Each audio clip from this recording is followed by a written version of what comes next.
دوستوں، آج کی اس پیشکش میں خوش آمدید۔ آج ہم ایک ایسی زبردست کہانی پر بات کریں گے جو ایک عظیم ماضی سے شروع ہو کے آج پوری دنیا کے دسترخوان تک جا پہنچی ہے۔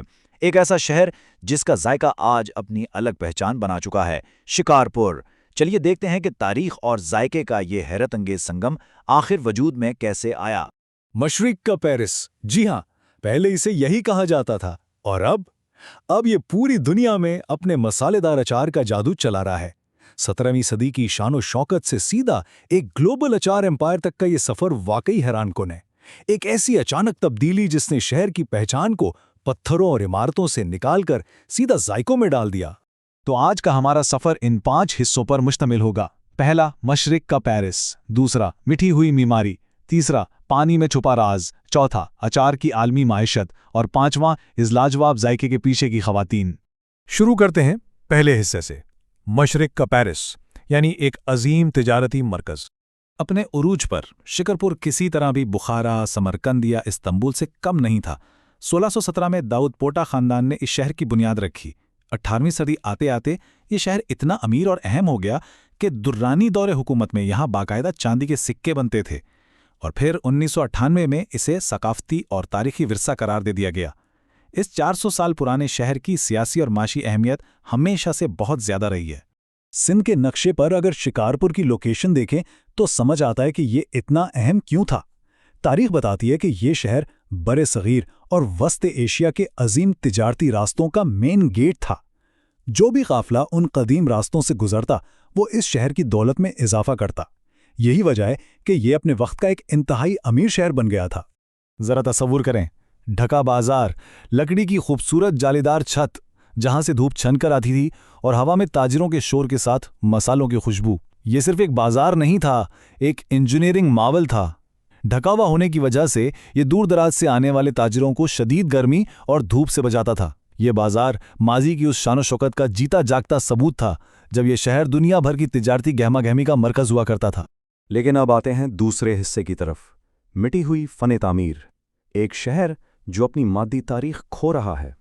یونیسکو نے اس شہر کی 1203 عمارتوں کو ثقافتی ورثہ قرار دیا تھا۔ 1203، لیکن حقیقت بہت افسوسناک ہے۔ ان میں سے 300 قدیم عمارتیں تو مکمل طور پر ختم یا منہدم ہو چکی ہیں، اور جو بچی ہیں ان کے قیمتی لکڑی کے دروازے، کھڑکیاں اور کاشیگری کے نایاب نمونے تقریباً نیلام کر دیے گئے۔ یہ معدوم ہوتی ہوئی مادی تاریخ سچ میں دل توڑنے والی ہے۔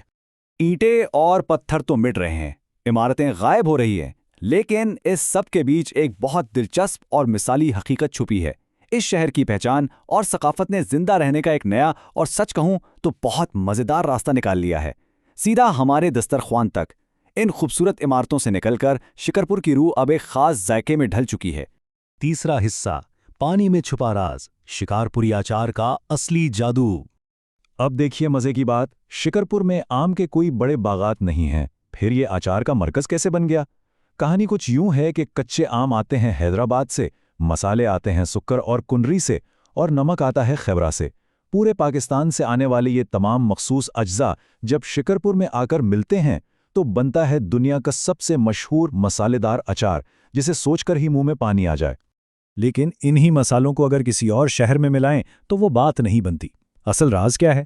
اصل راز ہے شکارپور کا میٹھا زمینی پانی۔ یہ میٹھا پانی سبزیوں اور مسالوں کے ذائقے کو آسمان پر پہنچا دیتا ہے۔ یہی وہ خفیہ اور قدرتی جز ہے جو اس اچار کو پوری دنیا میں لاجواب بناتا ہے، اور جس کی وجہ سے یہ انڈسٹری یہاں اتنی کامیاب ہے۔ چوتھا حصہ، اچار کی عالمی معیشت، مقامی بازار سے نکل کر دنیا بھر میں۔ اچار کا نام سن کر لگتا ہے نا کہ سب سے زیادہ کھپت پنجاب یا سندھ میں ہوتی ہوگی، لیکن حیرت انگیز طور پر ایک یورپین ایکیڈیمک ریسرچ کی رپورٹ کے مطابق شکارپور میں بننے والے کل اچار کا 45%، جی ہاں 45%، اکیلا بلوچستان کھاتا ہے۔ یہ اس بات کا ٹھوس ثبوت ہے کہ ذائقے کی مقبولیت کسی سرحد کی محتاج نہیں، اور یہ روایتی اچار ہر جگہ کے دسترخوان کا لازمی حصہ بن چکا ہے۔ اور یہاں کے بنانے والوں کی بزنس سینس بھی کمال ہے۔ انہوں نے اپنی روایتی ریسیپی کو عالمی سطح پر ڈھالنے کے لیے ایک بہترین طریقہ نکالا ہے۔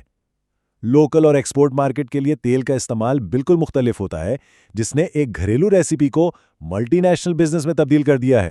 دیکھیں، لوکل مارکیٹ یعنی سندھ اور پنجاب کے گاؤں دیہات میں